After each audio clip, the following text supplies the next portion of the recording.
Facebook, então os dois online já. Sejam boa tarde. Graças a Deus mais uma vez nos reunimos para falar a respeito do amor de Cristo. E hoje, ô Gabriel, acho que fechou ali, tu consegue dar uma pinçada para mim aqui? Só dando uma ajeitada, pode abrir mais, pode abrir mais. Pode abrir mais um pouquinho. Aí tá bom, aí tá feito. Sejam bem-vindos todos, né? Então, hoje nós vamos continuar o nosso estudo. Nós estamos estudando o livro de João, né? Nós estamos no segundo capítulo, capítulo 2. Quero convidar vocês a gente ler João 2. João 2, versículo 1 em diante. 1 até o 12. Eu acho que na realidade, em vez de eu ler o João 2, eu quero convidar vocês a ler só o 11. Só o verso 11.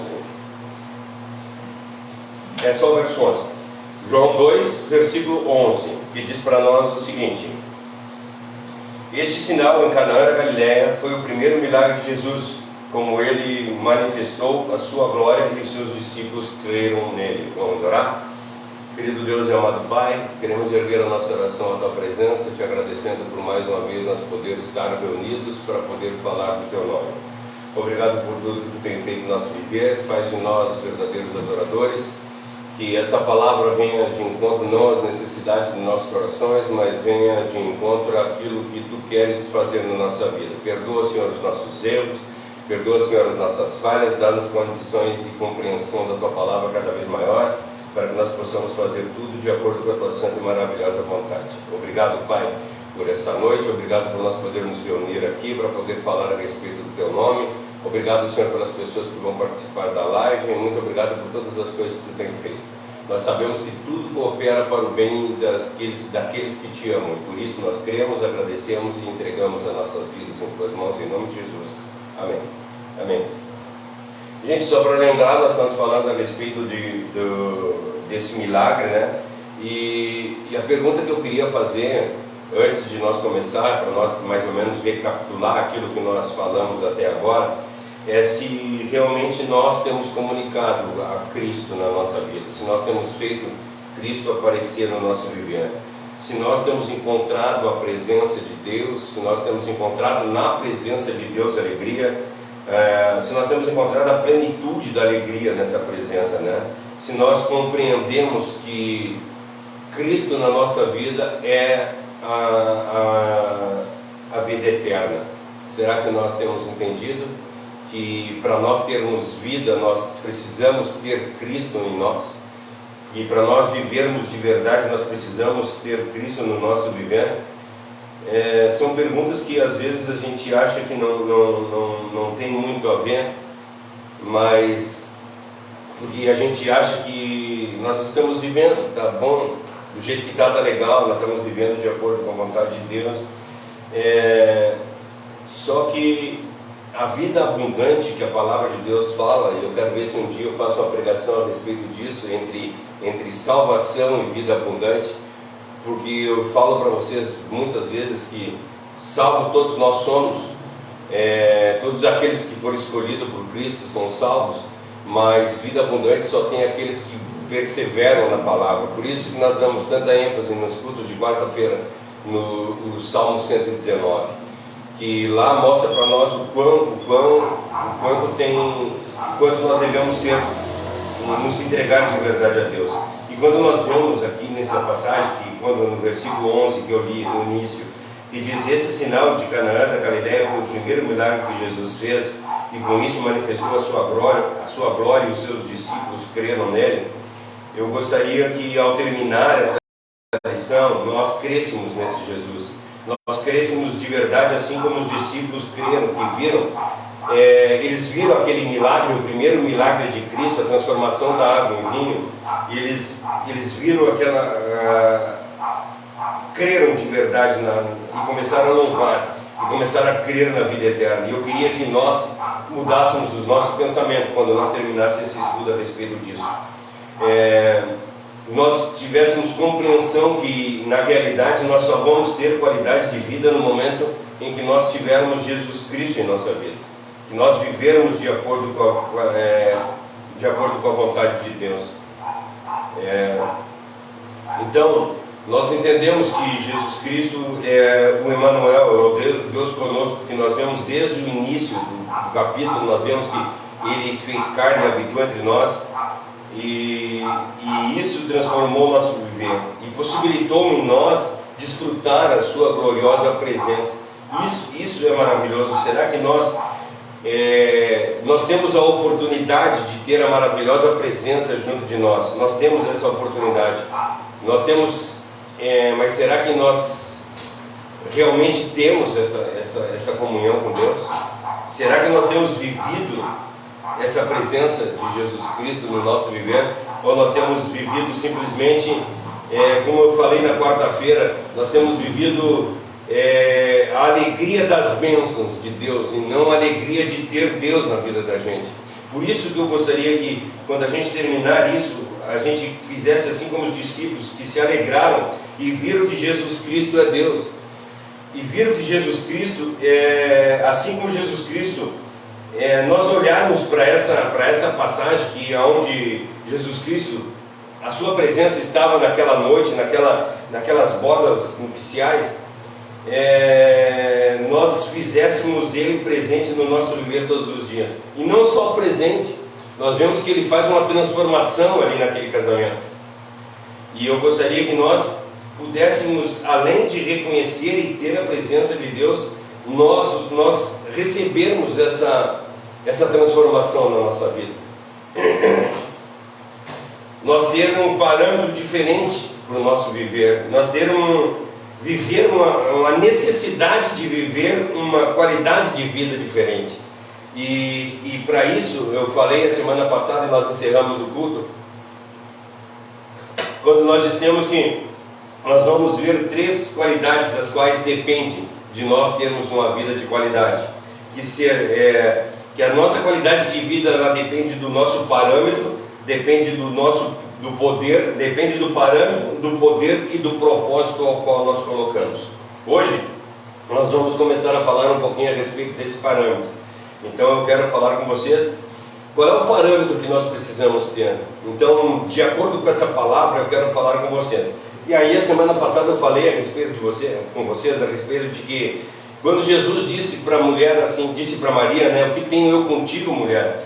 Às vezes a gente acha assim, nossa, que grosso, né, da parte dele ele ter falado dessa forma. Hoje nós vamos começar a falar, e eu vou tentar mostrar para vocês que não foi nada de grosso. Não foi grosso o que ele falou com Jesus, ele simplesmente estava mostrando para ela. Bem, vamos começar a dar spoiler, né? Não, deixa eu ir de acordo com como deve ir.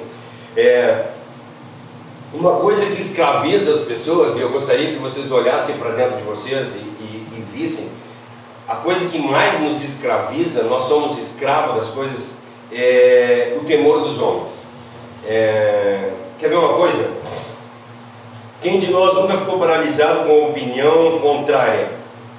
Ou por causa de alguma crítica que alguém faz conosco?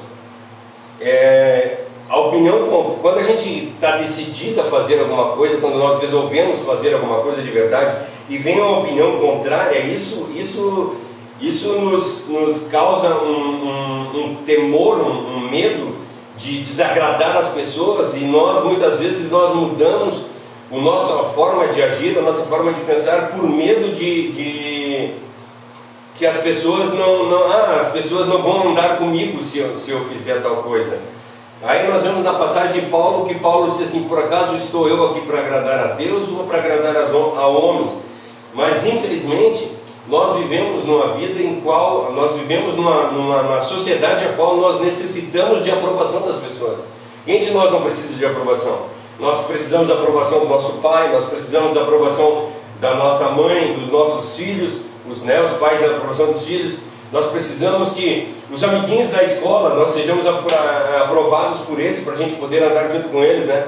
Que nós vemos nas escolas aqueles grupinhos, né? Grupinho tal, grupinho tal, grupinho tal.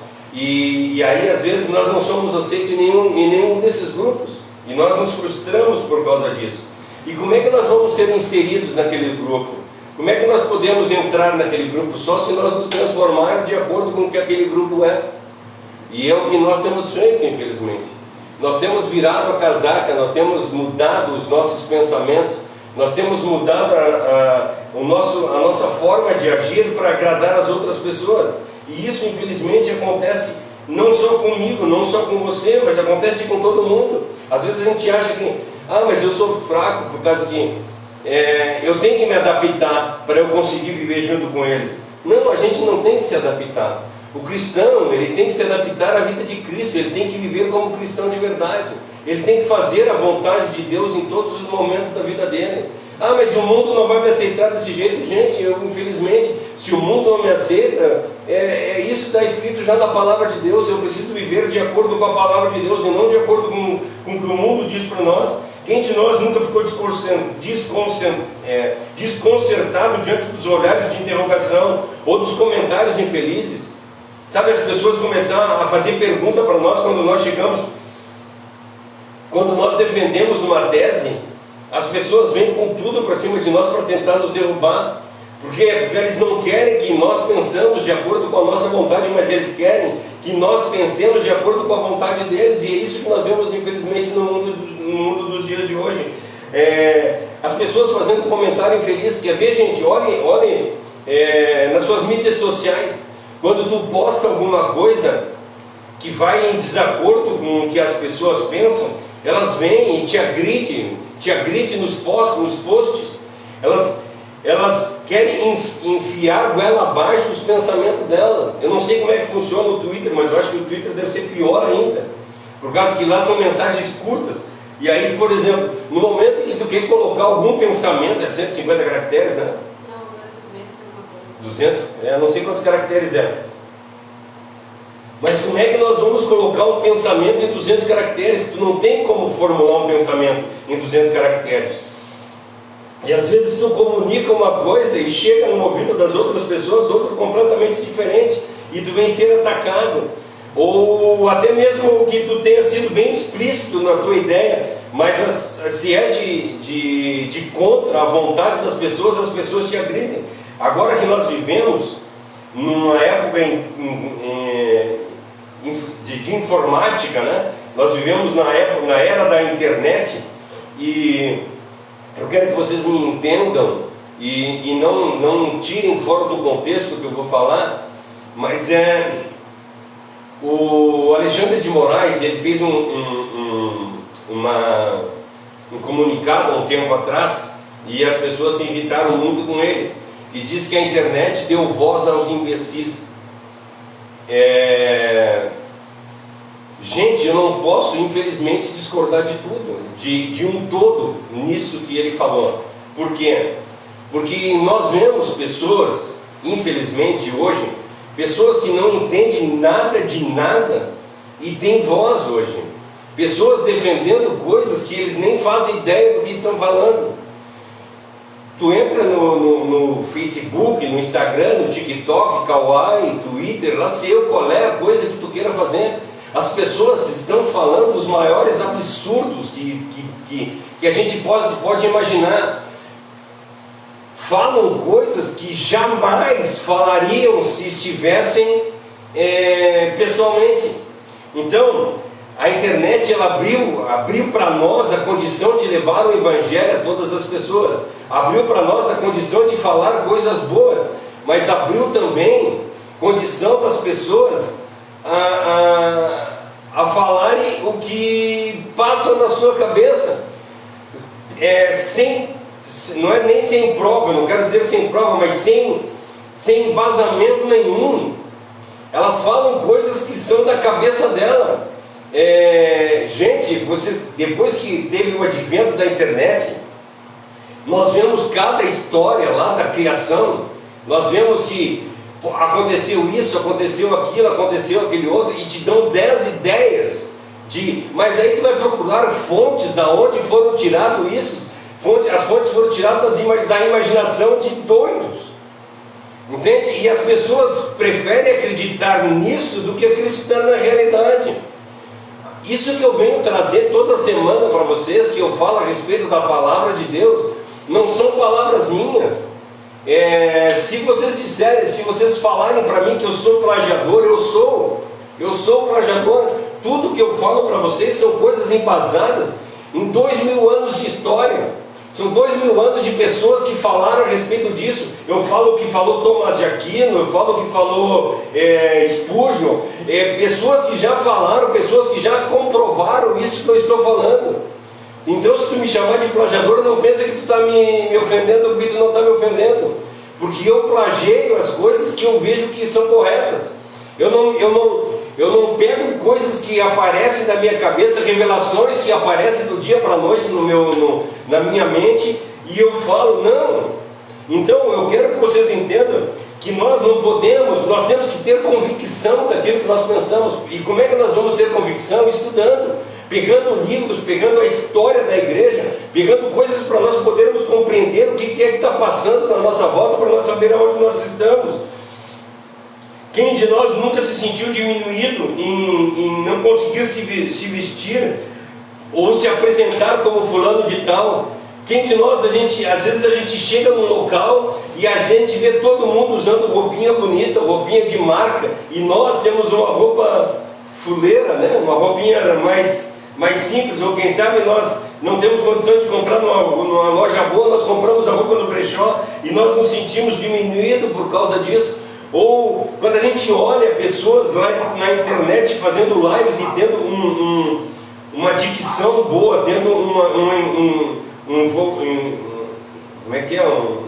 se saindo bem do jeito de falar, tendo uma boa lábia, tendo uma boa falando bem, e nós, quando nós chegamos na frente da câmera, ou quando nós chegamos na frente de alguém, nós não conseguimos nos apresentar como essa pessoa, e aí nós nos achamos menores do que isso.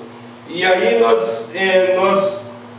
ou seja, o que eu estou falando para vocês, nós não conseguimos usar as mesmas roupas, nós nos sentimos não tão descolados como as outras pessoas, nós nos sentimos desconcertados pelas interrogações que as pessoas fazem. Quem de nós nunca ficou sem dizer a verdade do amor de Cristo por ter medo de falar naquele lugar? Cara, eu não posso falar do amor de Cristo porque as pessoas daqui elas vão me bater, entende? Tu chegar no lugar e tu querer falar o que tu quer falar, mas tu não fala porque tu tem medo que as pessoas não vão concordar contigo, ou tu não vai ser elogiado. E aí quando tu vê que alguém fala alguma coisa e todo mundo começa a endeusar aquela pessoa, a dar valor para aquela pessoa, a gente fecha a nossa boca porque nós temos medo. Nós vamos falar agora, as pessoas vão ouvir de nós. Não é isso que acontece conosco?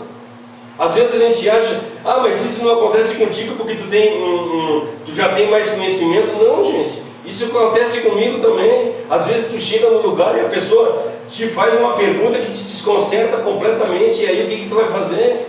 Aí se nós não tomarmos posse da palavra de Deus que diz para nós, abre a tua boca que eu vou falar, mas nós só vamos falar no momento em que nós conhecemos as Sagradas Escrituras, no momento não só conhecermos as Sagradas Escrituras, mas conhecer o Deus das Escrituras também, para a gente falar com prioridade, não a prioridade, com propriedade, com convicção daquilo que nós estamos defendendo. Porque, gente, eu quero falar para vocês que as pessoas que mais conhecem o Evangelho de Deus são os ateus. Eles estudam, é lógico, tem ateus que não conhecem nada, a mesma fonte que uns usam, aquela fonte da imaginação, tem ateus que usam também, mas tem ateus que são firmados no conhecimento. Quero falar para vocês a respeito de para vocês terem noção disso. Carnal, Leandro Carnal, eu tinha esquecido o nome dele. Leandro Carnal. Leandro Carnal é ateu. E, gente, eu quero ver qualquer pastor discutir com o Leandro Carnal a respeito de Bíblia. Ele conhece a Bíblia de capa a capa. Ele sabe, ele vai te desconcertar se tu começar a conversar com ele. Um ateu que vai acabar com as tuas convicções se tu não tiver com as convicções bem embasadas na palavra de Deus. Enfim, gente, nós sofremos com o temor que nós temos de homens. nós temos medo de não estar inseridos na sociedade, nós temos medo de não estar junto com as pessoas que querem, que nós queremos estar. Sabe, é lógico que acontece que uns são mais, sofrem mais, outros sofrem menos, mas a tirania, gente, a tirania da aparência, a tirania do ter, literalmente ela tem destruído muita gente. Quando nós não temos alguma coisa, nós nos apequenamos. Uma das grandes coisas que, por exemplo, é não ter conhecimento. No momento em que nós estamos numa rodinha e as pessoas estão conversando sobre um assunto ao qual nós estamos desinformados a respeito disso, e as pessoas começam a conversar, e se as pessoas vêm fazer alguma pergunta para nós ficamos totalmente fora do contexto ali, né? Nós ficamos, não temos, cara, nós não conseguimos falar. Então, para onde nós vamos? O que nós vamos fazer? Aí o que nós vamos fazer? Nós vamos estudar a respeito daquele assunto para nós conseguir estar junto com aquele ali. Ao invés de nós vivermos a nossa vida de verdade, ao invés de nós vivermos a nossa vida em caráter de buscar a presença de Deus.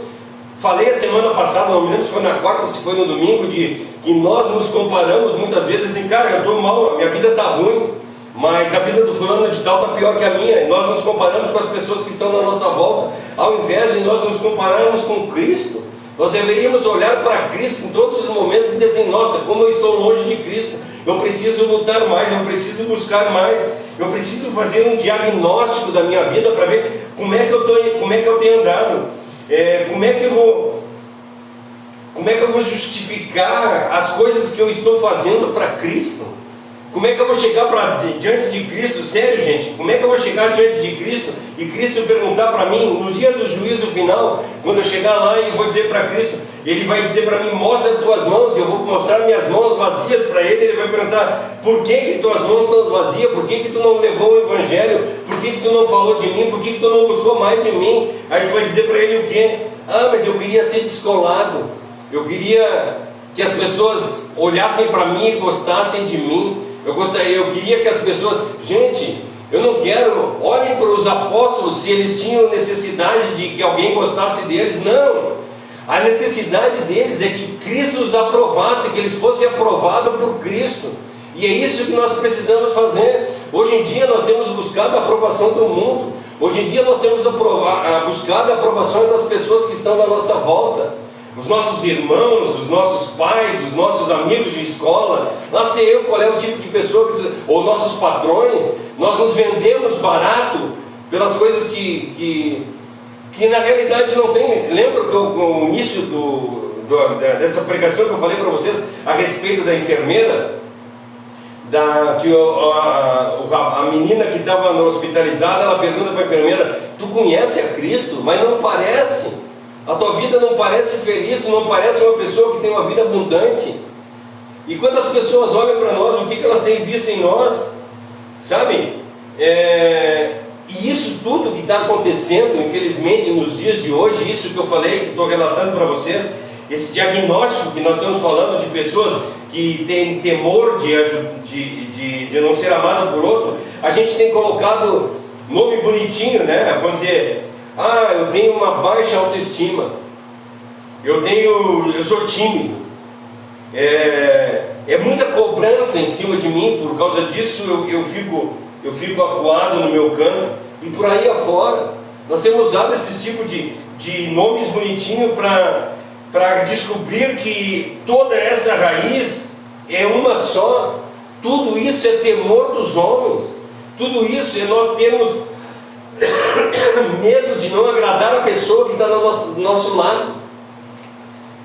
Nós temos medo de não ser aprovado pelas pessoas, sabe? E isso em todos os âmbitos. Dentro da igreja, às vezes nós queremos ser aprovado pelo grupinho de louvor, nós queremos ser aprovado pelo pastor, nós queremos ser aprovado pela aquele o bambambam, lá sei eu o que é.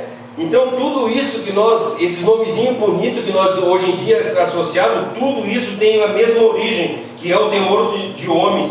E quem consegue cortar essa raiz se liberta de verdade. No momento em que tu parar de temer aos homens, no momento em que tu parar de querer agradar as pessoas que estão na tua volta e querer agradar a Deus, a qualidade de vida vai mudar completamente. Por quê? Porque tu já não vai viver para os outros. Sabe o que Paulo diz? Paulo disse, a Cassiane fez as últimas, há 20 dias atrás e há 15 dias atrás, falou a respeito de Filipenses, que Paulo não estava nem um pouco preocupado. Paulo não estava nem um pouco preocupado em agradar as pessoas, mas ele queria agradar a Cristo. Isso é viver uma vida abundante, isso é viver uma vida de qualidade. Por quê? Porque eu estou agradando a Deus, não importa se os outros vão querer andar comigo ou não. Se não quiserem andar comigo, tchau para vocês. Entende? Não, eu não tenho preocupação de querer agradar as pessoas. A minha preocupação é agradar a Deus. E aí quando eu começo a agradar a Deus, eu começo a desfrutar de uma qualidade de vida. Eu começo a viver uma vida diferente, uma vida de alegria. Por quê? Porque não me importa se eu estou me vestindo bem. Nós vemos a vida de João Batista. João Batista se vestia de pelo de animais. Ele nunca se preocupou em usar uma túnica. Ele nunca se preocupou.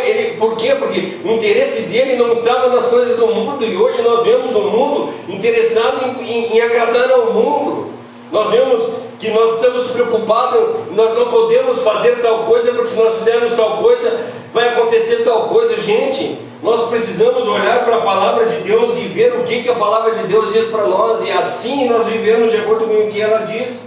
Sabe, mas como é que eu posso ter? Tu está falando a respeito de qualidade de vida e está dizendo que para eu ter qualidade de vida, eu preciso ter uma vida cristã. Mas como é que eu faço? O que eu preciso fazer?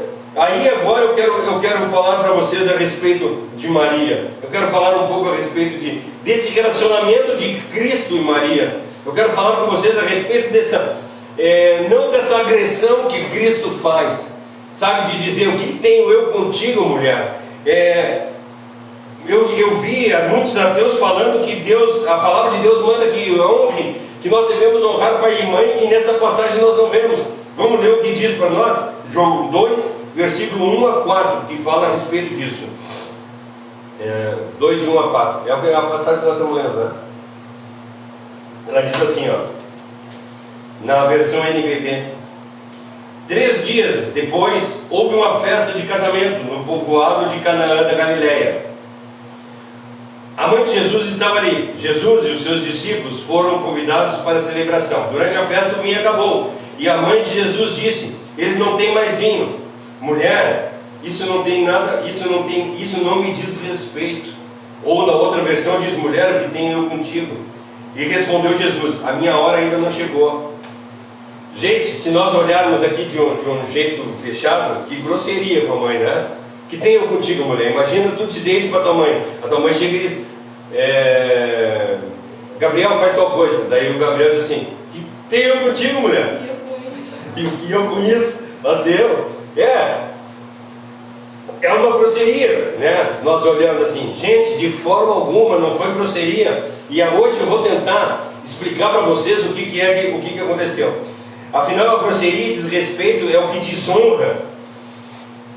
A grosseria e o desrespeito desonra a pessoa. E quando a gente faz desonra a alguém, a gente está pecando. E a palavra de Deus diz para nós que Jesus Cristo viveu uma vida sem pecado. Ele nunca pecou. Se ele tivesse desonrado Maria, se ele tivesse pecado contra Maria, ele não teria condição de ter morrido na cruz do Calvário por nós. Ele estava não desonrando a filiação de Maria, mas ele estava exultando a filiação do Pai Celestial. É isso que vocês precisam entender. Ele estava dizendo para Maria: mulher, eu sou teu filho sim, mas antes de ser teu filho, eu sou filho de Deus, e eu preciso responder a Deus e não a ti. É isso que ele está falando. Ele fala, e vamos falar um pouquinho mais adiante também, quando ele chama ela de mulher, ele não está desonrando ela. Era um jeito que falava para as mulheres naquela época, ou quando tu te direciona uma pessoa, tu chega para uma senhora e diz assim, senhora, era isso mais ou menos que ele estava falando. Então ele queria dizer, senhora, o que tem eu contigo? Só que ele não ia falar senhora para a mãe dele, então ele falou mulher. Então Jesus estava exaltando a filiação com o Pai. Ele era obediente a Maria, mas acima de tudo, ele era obediente ao Pai Celestial. O que ele estava dizendo para ela, mulher, ainda não é chegada a minha hora. Deus ainda não mandou que eu fizesse as coisas. E eu vou fazer as coisas quando estiver no tempo de Deus. Eu até aqui, mulher, eu acho que mais ou menos ele está dizendo, mulher, até aqui eu te obedeci. Agora em diante acabou a minha vida de filho de Maria. Agora eu vou começar uma vida de filho de Deus. Eu vou... a vontade de Deus é a minha prioridade de agora em diante. Eu não vou mais fazer... Nós vemos, vocês, não sei se vocês notaram, mas quando nós começamos a ler a história de Cristo, nós vemos que ele fala sobre José, e ele fala sobre José até os 12 anos de Cristo, né? Que aí Jesus some lá, e aí José e Maria procuram ele. Vocês viram falar a respeito de José depois que Cristo é adulto? Não, José some, não existe mais José quando Cristo é adulto. O que aconteceu com José? Não sei, não faço ideia. Não fala dele, eu não faço ideia do que aconteceu com José. Mas como não existia José, e aí nós vemos, vamos lá para o fim, lá pro Calvário. O que Jesus disse para Maria, lá no Calvário? Mulher, a mesma mulher, entende? E o que ele fala para João? João, de agora em diante, essa é a tua mãe. Mulher, esse agora é teu filho. Por que ele falou isso? Porque Maria não tinha quem a amparasse. Não existia mais José. Então nós estamos vendo o que ele está falando aqui nesse versículo. Ele está falando que mulher, o que tem eu contigo, ele quer dizer, mulher, de agora em diante eu não sou mais o teu responsável por ti. Agora eu vou viver uma outra vida. Eu agora vou viver a vida de filho de Deus. Então, até agora eu trabalhei para te sustentar. Eu imagino que seja isso, porque Jesus Cristo, eu acho que dos 12 anos em diante, ele começou a ser no momento que some José da história, Jesus Cristo assume o lugar na casa. Ele que começa a trabalhar, porque a Bíblia diz que ele trabalhava junto com o pai, junto com José. Então, se ele trabalhava junto com José, ele assume provavelmente a carpintaria. E ele provavelmente... o ganha-pão é ele que sustenta para dentro de casa. Agora aqui ele está quebrando um laço com a mulher. Ele está dizendo, mulher, o que tenho eu contigo? Mulher, de agora em diante, a minha relação contigo agora não é mais tu, minha mãe. Tu não é mais minha mãe de agora em diante. De agora em diante, eu sou o teu Salvador. Tu precisa mudar esse pensamento, tu precisa mudar essa visão. Tu não pode mais me enxergar como teu filho, mas agora tu vai ter que me enxergar como teu Salvador. É isso que Cristo está falando aqui, não tem nada de desonra. E às vezes problema, como eu digo para vocês, isso que eu estou falando para vocês, gente, mais uma vez eu quero dizer para vocês, eu não estou falando da boca para fora, é estudo, é anos de estudo que mostra isso para nós. É a hora que Jesus Cristo mostra que a prioridade dele era essa. Sem dúvida, ele era obediente à mãe terrena dele, mas só até aquele ponto. É lógico que ele se importava com ela, que nós vemos que ele trabalhou por causa disso, a ponto dele escalar João lá no fim, disse assim, mulher, João, de agora em diante tu vai ser responsável pela minha mãe, então tu vai tomar conta dela. Ele amava a mãe dele, ele não desrespeitou a mãe dele quando ele falou isso. Simplesmente ele estava botando um ponto final na história de filho. Não sou mais, de hoje em diante, tu não pode mais olhar para mim como filho, porque eu estou começando a obra de Cristo. Esse é o primeiro milagre. De agora em diante eu sou o Salvador. De agora em diante tu tem que olhar para mim com outros olhos. As palavras de Jesus foram intencionalmente escolhidas para mostrar uma fidelidade radical à vontade de Deus. É isso que ele está mostrando. Eu sou fiel a Deus acima de tudo. Eu te amo, eu vou continuar te respeitando, mas eu quero abrir mão dos apegos, eu quero abrir mão das afeições humanas. De agora em diante eu vou viver uma vida cristã, vou viver uma vida espiritual, não existe mais essa vida carnal. A gente percebe isso porque é a fala que ele dá para ela, é o momento que ele realiza o primeiro milagre da vida dele, então imediatamente em seguida, então assim, acabei de me separar de ti e vou pro pai agora. Vou fazer a obra do pai. E ela tanto entende o que ele fala que a reação dela é olhar para os caras e falar, façam tudo o que ele mandar. Então é isso, ela entendeu naquele momento também. Não foi só uma parte de que ele foi grosso e daí a gente lê agora e fala, meu Deus, que ridículo. Ele deu a resposta e a mensagem chegou a ela. Ela olhou para aqueles homens e disse, façam tudo o que ele mandar. Ela entendeu que aquele era o momento dele se tornar parecido com o Pai Celestial dele. Não que ele não era até então, mas começar a cumprir a obra que ele veio fazer. Vir fazer a obra qual ele foi proposto a fazer.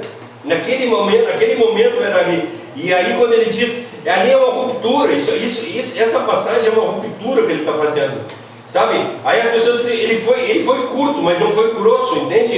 É isso que vocês precisam entender. E a gente também sabe que nem sempre tudo que é retratado na Bíblia é exatamente como aconteceu. Às vezes eles poupam detalhes para ser direto. É uma coisa muito interessante que eu aprendi nos últimos dias, que a Bíblia não é um livro que vai te dar detalhes desnecessários. A Bíblia vai te dar a informação que é necessária, é assim que Deus é.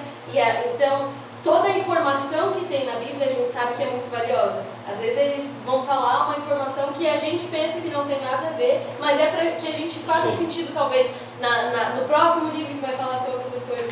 Então, às vezes, a conversa pode ter sido um pouco diferente. Então, gente, nós precisamos entender que o que está acontecendo aqui nesse momento é simplesmente uma ruptura. Ele está rompendo a vida dele carnal, a minha vida carnal foi até aqui, e daqui em diante agora eu vou viver uma vida espiritual. Eu até aqui fui filho de Maria, e de agora em diante eu vou ser filho de Deus. Não que ele deixou de ser filho de Deus antes de Maria, ou que ele deixou de ser filho de Maria depois que começou a viver, não, de forma alguma. Só que ele assumiu um outro papel, e é isso que nós precisamos entender. E ele não foi grosso, como eu falei para vocês, porque ele usa a mesma palavra quando ele fala para João lá, né? João, ele chama mulher, esse vai ser teu filho de agora em diante. Ele tem cuidado, ele diz assim, ó, mulher, esse é o teu filho. Ele fala isso lá em João 19, do 26 e 27. E quando viu Jesus ali, a sua mãe, ao lado do discípulo ao qual ele tanto amava, disse-lhe, mulher, esse é teu filho. E ao discípulo ele disse, essa é a tua mãe. Daquele momento em diante o discípulo recebeu em sua casa. A mulher, quando ele está falando aqui, está falando a respeito de minha senhora, se nós usarmos o idioma do dia de hoje. Portanto, não depende do que ele diz, mas como ele disse, entende? É isso que nós precisamos entender.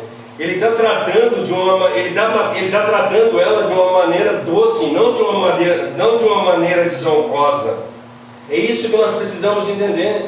Então, cai por terra todo o pensamento das pessoas dizer que Cristo foi grosso. Não, ele não foi grosso, ele foi curto, eu misturei agora. Ele foi curto, ele simplesmente falou, não, eu preciso o que tenho eu contigo. Ele quer dizer, vamos tentar usar, deixa eu ver como é que eu posso dizer assim. Não cabe a ti, eu acho que ele quis dizer assim, mas com um jeito, imagina se ele dissesse, minha senhora, não cabe a ti dizer o que eu tenho que fazer ou quando eu tenho que fazer. Isso cabe a Deus. É isso que ele está querendo dizer para ela aqui. Ele quer dizer, mulher, não vamos misturar as coisas. As coisas do mundo são do mundo e as coisas de Deus são de Deus. Por que tu quer que eu faça alguma coisa para as coisas do mundo? Mas no fim ele faz, e ele mostra que, por intermédio desse primeiro milagre, a palavra diz que ele mostra, e os discípulos creem nele, e a ponto que ele diz para ela que ele não tem, o que tem eu contigo, e ela, como a Cássia bem falou aqui, ela diz assim, façam tudo que ele manda, quer dizer, ela entendeu, cara, realmente, eu não tenho, quem tem que falar alguma coisa para ti é Deus e não eu. Sabe quando a gente chega...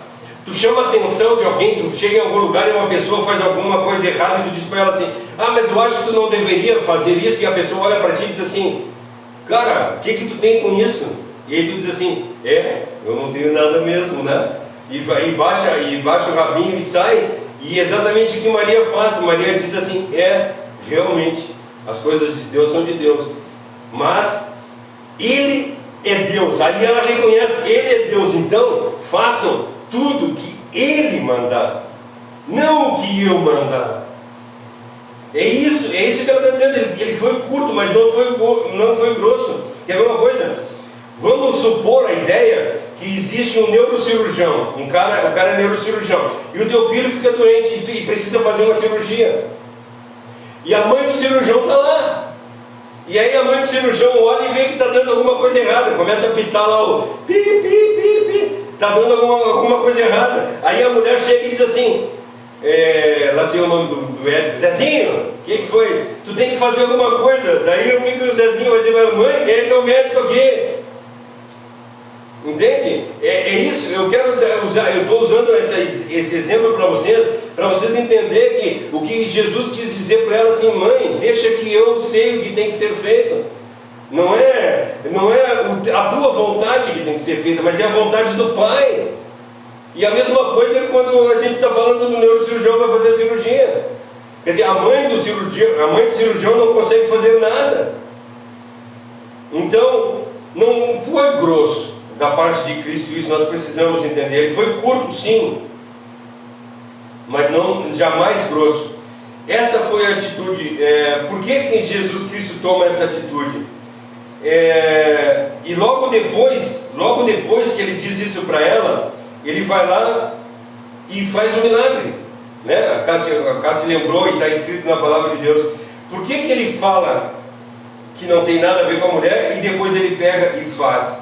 Ele simplesmente está exortando a mãe dele, como eu falei para vocês. Ele está exortando essa mulher, eu não tenho que obedecer a ti, mas o meu negócio é obedecer a Deus. Ele quer deixar bem claro que o laço que unia ele, a mãe dele, acaba-se ali.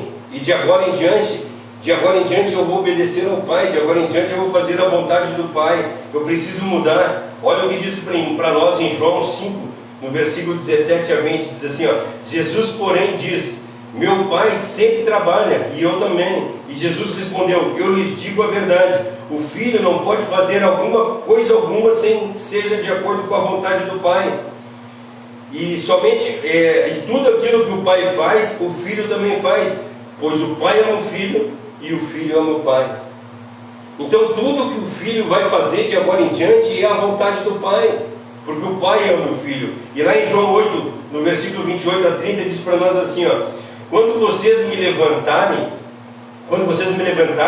entenderão que eu sou o Filho do Homem, e não faço coisa alguma de minha própria conta, mas apenas aquilo que o Pai me ensinou. Eu não faço nada que seja de minha conta, mas eu faço somente aquilo que o meu Pai me ensinou. E aquele que me enviou está comigo e não me abandonou, pois eu sempre faço o que lhe agrada. E muitos que ouviram dizer essas coisas creram nele. Jesus Cristo está dizendo para a mulher, eu não vou mais fazer as coisas que o homem faz, que o homem quer. De agora em diante eu vou viver de uma outra forma, eu vou viver para Deus. Portanto, o milagre de Jesus não estava à disposição da mãe. É isso que ele está falando, mãe. Os milagres que agora em diante eu vou fazer, as coisas que eu vou fazer de agora em diante, não são da tua conta, mas são da conta de Deus. E isso eu vou fazer para quando Deus mandar, a hora que Deus mandar. Eu acho muito interessante que nós vemos Cristo passar pela face da terra e Ele cura muita gente, mas nós vemos a história do tanque de Betesda, aonde Ele cura uma pessoa que tem uma doença desde nascença. Desde que nasceu ele tinha aquela doença, que a palavra ali, o título diz para nós que é o aleijado de Betesda, né? Mas ele tinha 38 anos essa doença e ele vai lá e cura aquela pessoa. Só para o tanque de Betesda tinha gente lá que era porque quando a água se movia, essa pessoa era curada. Aquele local estava cheio de pessoa doente. E a palavra de Deus diz para nós que Ele cura somente ele. E nós vemos milhares e milhares de pessoas passando pela volta dele e Ele cura algumas pessoas e não a todas. E por que isso? Porque são feitas à vontade de Deus. E ele precisa ter, e nós precisamos ter certeza disso. Sabe? Jesus não foi grosso com Maria. O que Ele quis dizer para Maria é que, mulher, eu só faço a vontade de Deus. E ali ele está dizendo, de agora em diante eu vou começar o meu ministério público. Eu vou de agora em diante ter uma relação mais fechada com Deus. Eu vou fazer, usando nos dias de hoje, eu vou fazer o merchandising agora do meu outro reino.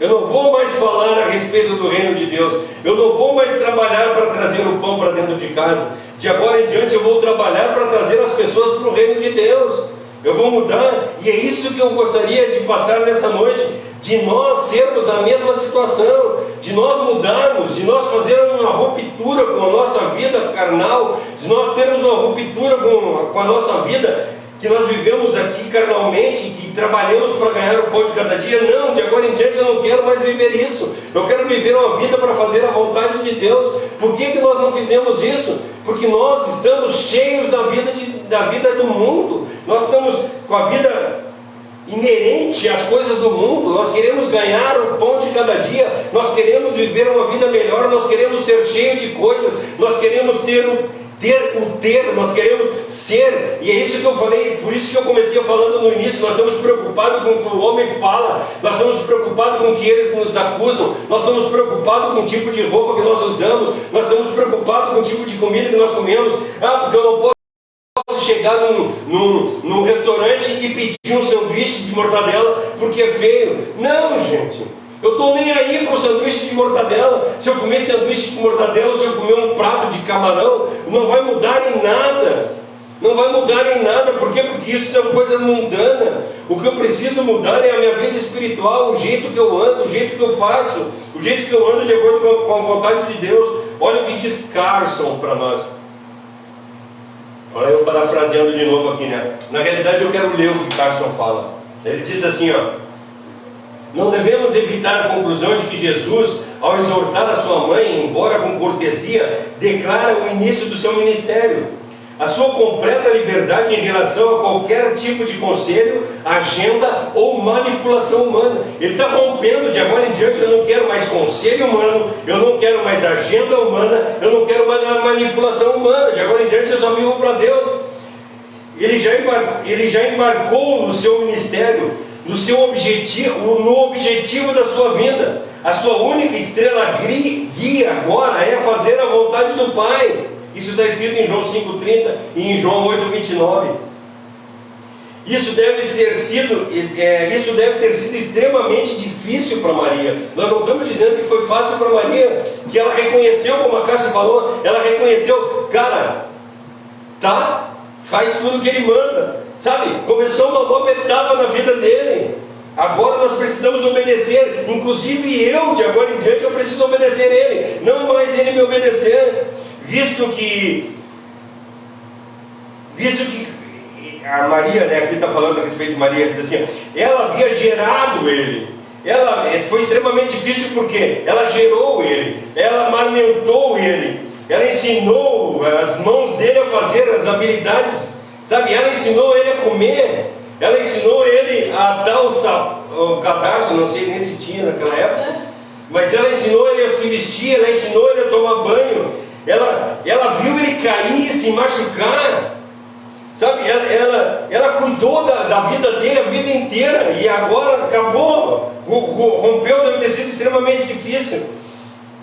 Aí ele segue dizendo, bem como aparentemente ele havia passado a depender, ela passou a depender dele como provedor da família, mas agora que ele havia entrado no propósito de sua vida, tudo, inclusive os laços de família, tinha que ser subordinados à sua missão divina. Tudo, de agora em diante, tem que ser subordinado à sua missão divina. Isso que está falando é Carson, tá? Ela não podia mais vê-lo como as outras mães viam os filhos. Ela não teria mais a prerrogativa de maternidade. Sabe, ela nunca mais ia ter o filhinho dela que vinha chorar no braço dele. Não. É um fato notável em que em todo lugar que Maria aparece durante o curso do ministério de Jesus, ele se esforça para estabelecer distância dela e dos irmãos. Ele se esforça, cara, não existe mais essa, vocês não podem mais me ver como família, vocês têm que me ver de agora em diante como Salvador. É isso que vocês precisam ver. Isso não é uma diferença, nós precisamos entender, não é uma diferença por parte de Jesus. Mas isso corresponde a como vai ser o futuro de Maria. Porque se ela continuar enxergando ele como filho, ela não vai ser salva. Ela precisa enxergar ele de uma outra forma, como Salvador. Por isso que ele mantém essa distância de Maria.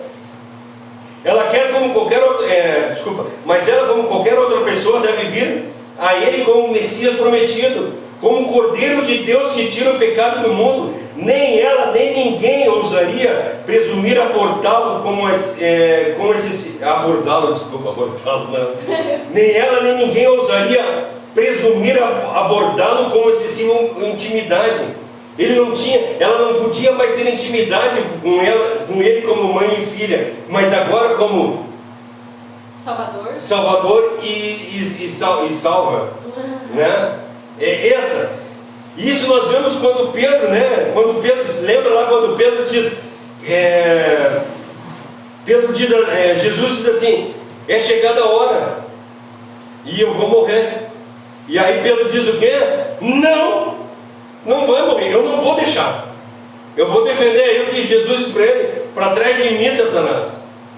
Entende? Isso é uma coisa que eu acho muito interessante também nessa passagem que a gente leu. Eu gostei, porque eu estava só esperando o tempo que eu poderia falar sobre isso. E agora, quando tu falou do que ele diz, é chegada a hora, a segunda parte da fala de Jesus para Maria, ali no 2:4, a segunda parte que ele fala é: ainda não chegou a minha hora.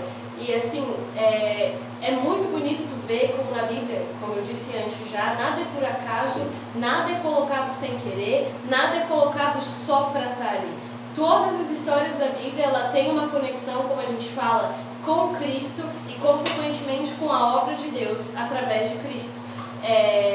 A gente sabe que o sangue de Cristo que nos limpa é comparado com o vinho, é feito essa analogia. Sim. E não é sem querer que o primeiro milagre de Cristo é relacionado com o vinho, com o melhor vinho da festa. E Natália, que era o lugar onde fazia a purificação. Cara, é absurda essa história. Então, essa resposta de Jesus não dizia respeito só a um filho falando para a mãe, não dizia respeito só ao rompimento desse laço para que ele se juntasse a Deus, mas dizia respeito também ao momento da morte dele. Ele ia trazer agora o melhor vinho, ele ia trazer agora essa analogia da hora da morte dele. Então, quando ela fala assim, eles não têm mais vinho, não tem mais esperança, esse povo está perdido, é isso que a gente enxerga com a realidade. Acabou tudo. Ele olha para a cara dela e ele fala: ainda não chegou a minha hora, ainda não é a hora de eu cumprir o propósito. E daí tu trouxe a hora que ele olha para Pedro e fala: chegou a hora, agora é a hora. Então é um link, é sempre um link, nunca é uma história vazia, nunca é uma história sozinha. Esse milagre de Cristo não é só um milagre para mostrar que ele era poderoso, não é só um milagre para mostrar que ele era Deus, era um milagre para mostrar que ele sabia o que ele veio para fazer, ele ia cumprir e ele sabia que ele tinha plena consciência de que naquele momento ainda não estava pronto, ele sabia quando seria, né? E aí nós vamos ver mais adiante a respeito disso da talha, que ali ele usa aquelas 12 talhas, e aquelas talhas são talhas da purificação, onde as pessoas iam lá e se lavavam naquelas nas talhas. Elas se lavavam, elas se purificavam. Tu chegava em qualquer casa que tu chegasse, tu chegava na casa de alguém, tu era recebido, eles te davam água para lavar as mãos e os pés. Nós vemos isso na passagem que Cristo lava os pés dos discípulos, né? Então é a água onde vai ser feita a purificação. E ali, esse milagre, quando ele transforma a água da purificação no sangue da purificação, gente, mas isso nós vamos continuar estudando. Então, gente, nós precisamos entender que tudo não é nada por acaso, tudo é específico, é com um fim, para que a gente possa entender. Por isso que nós não podemos cair no despautério de ter revelações, no despautério de achismo. Não, nós precisamos estudar. Olha o que Carson falou. Carson está falando aqui o que eu estou tentando falar para vocês, e o que eu estou falando para vocês, eu não peguei de Carson, peguei de outro. Daí eu peguei o que Carson falou para embasar aquilo que eu estou falando. Então nós precisamos entender que nós precisamos firmar os nossos pés na palavra de Deus e não no que nós achamos que é a palavra de Deus. E aí Carson termina dizendo: essa lição não poderia ter sido mais difícil para a mãe de Jesus. E talvez essa fosse a parte da espada que atravessaria a sua alma. Sabe, ela disse: de agora em diante, o meu filho não é mais o meu filho. Ele é o cara que vai salvar o mundo. Ele é o cara que vai morrer na cruz do Calvário. Sabe, eu não sei se ele tinha contado para ela como é que ia ser o fim dele. Mas imagina uma mãe ver o que o filho passou sem ter feito nada. Sabe? E ela ficar quieta. E aí o que nós vemos da parte dela, como a Cássia falou, ela entendeu o que ele falou e honrar a ele. Então tá, façam tudo o que ele mandar. É ele que é o dono da situação. É ele que tem que fazer as coisas. E é isso que eu gostaria que nós colocássemos no nosso viver. É claro que Jesus sentia muito amor por Maria. Nós vemos isso na postura dele, né, que não foi grossa, foi somente curta. E foi de uma forma piedosa que eu falei para vocês. Só que nós vemos que foi uma forma piedosa, delicada e altruísta. Ele teve um cuidado para falar com ela. Ele quis mostrar para ela: mulher, senhora, mãe, eu de agora em diante não posso mais depender de ti. De agora em diante, tu não pode mais me enxergar como mãe, mas tu tem que me enxergar de agora em diante como um pecado que tira o pecado do mundo. Por isso que eu vou fazer, transformar a água da purificação em sangue da redenção. Entende o que ele quer falar? Jesus agiu com graça, Jesus agiu com verdade. Ele foi curto, mas não foi grosso. Ele agiu com muito amor. E o que nós temos que aprender com isso? Nós vemos que Maria não é a nossa corredentora. Nós precisamos entender. Maria foi uma mulher virtuosa. A palavra diz para nós: mulher virtuosa. Bendito o ventre que trouxe o nosso filho, mas ela não é nossa corredentora. Somente Cristo. Ele quis mostrar: mulher, tu não tem parte na vida espiritual ainda, mas tu precisa começar a olhar para mim, para andar de acordo com a vontade de Deus e receber a salvação. O parâmetro que Jesus usou, que é o que nós estamos falando a respeito, é o parâmetro de continuar fazendo a vontade do Pai. É o parâmetro de fazer a vontade do Pai Celestial. É a qualidade de vida que começa a mudar o nosso viver. É nós mudar o nosso viver, a vontade de Deus, nós rendermos a nossa vontade à vontade de Deus e não mais à pressão das pessoas.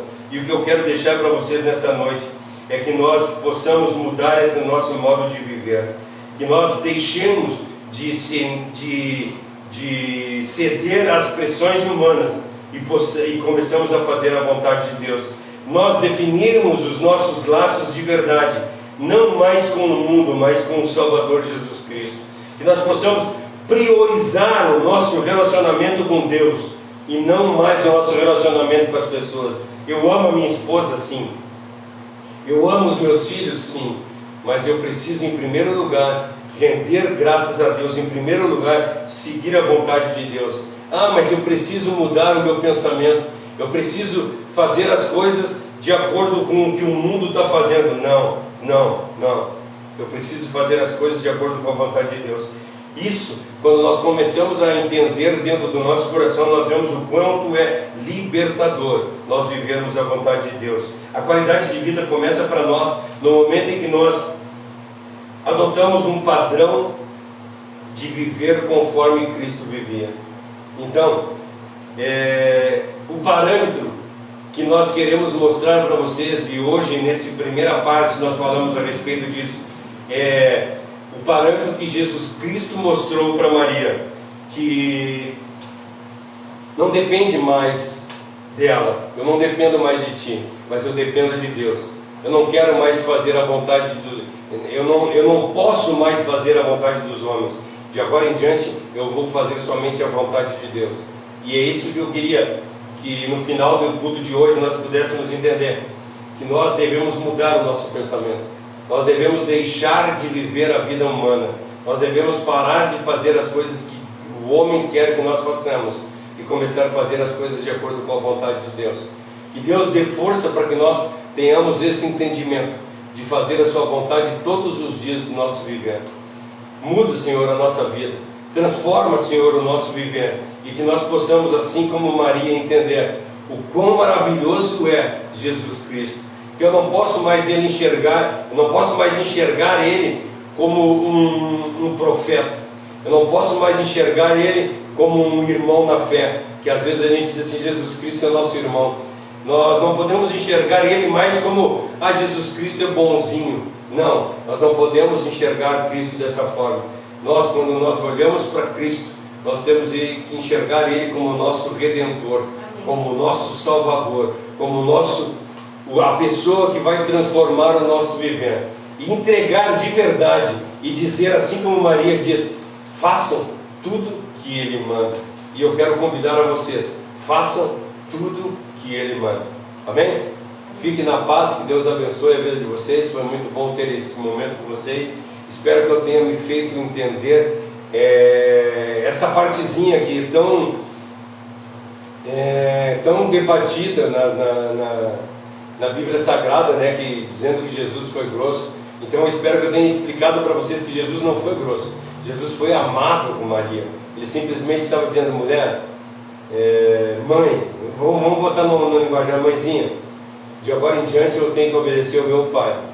E não posso mais fazer a tua vontade, mas somente a vontade dele. Amém? Amém. Fiquem na paz, que Deus abençoe a vida de vocês. Dilce quer falar alguma coisa? Quero pedir que orem pelo seu Cristino. Isso. Só um pouquinho.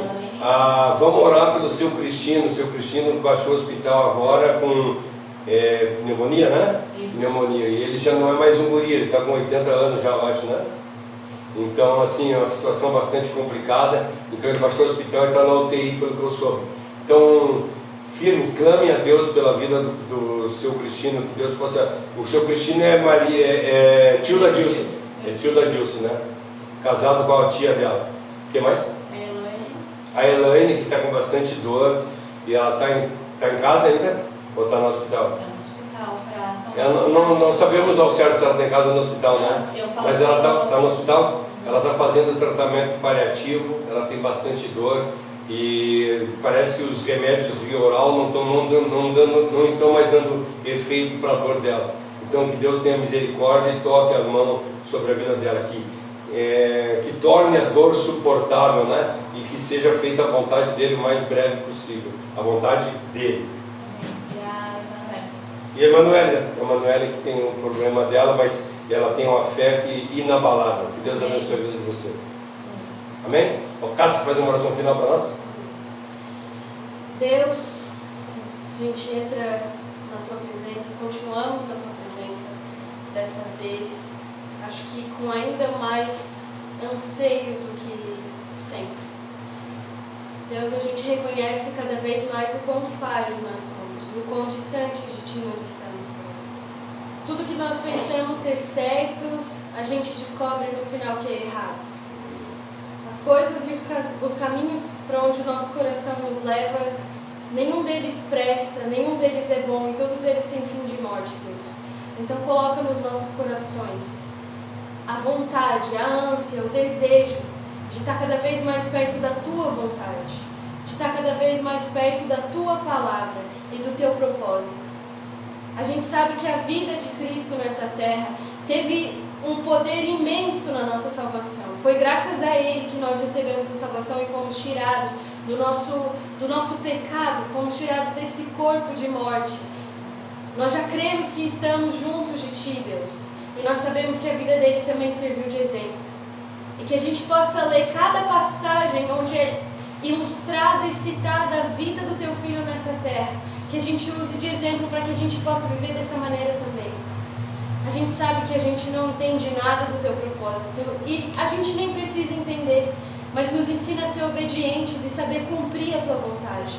Que a gente possa olhar para todas as situações que o Senhor coloca nas nossas vidas e pensar, obedeça tudo que Ele diz. Amém. Faça tudo que Ele mandar. Nos ensina, Deus, a ser fiel a Ti. Não permita que a gente se desvie nem para a esquerda nem para a direita, mas que a gente continue andando no caminho da retidão que o Senhor traçou para a gente. Que a gente não tente andar com as nossas próprias pernas, mas que a gente reconheça que o Teu colo é um abrigo seguro, É o melhor lugar que a gente pode estar. A gente não precisa mais tentar batalhar, a gente não precisa mais tentar lutar, porque o Senhor já venceu essa guerra. A única coisa que a gente precisa é entender, acreditar e descansar na verdade de que tudo o Senhor já venceu, Amém. inclusive a morte. Deus, eu coloco na tua vida, nas tuas mãos a vida dos teus filhos, Pai, que passam por situações que a gente nem mesmo consegue imaginar. E a gente sempre se coloca na posição de julgamento. A gente sempre se coloca na posição de não compreender o que eles passam. Mas eu coloco nas tuas mãos as vidas dessas pessoas, que lutam com as mais diferentes tipos de batalhas, que a gente não consegue nem compreender. Então, eu coloco nas tuas mãos a vida da Emanuele, a vida da Elaine, a vida do Cristino. Eu coloco nas tuas mãos também a vida de todas as outras pessoas, Deus, que nós viemos e ainda estamos clamando, inclusive as nossas, Pai. Faça a tua vontade nas nossas vidas, que se cumpra o teu propósito e que o Senhor nos dê a honra de fazer parte desse cumprimento. É o que eu te peço e desde já te agradeço. Em nome de Jesus, Deus. Amém. Amém. Fique na paz, que Deus abençoe a vida de vocês e que nós façamos uma semana maravilhosa, reconhecendo Ele como nosso único e suficiente Salvador. Amém.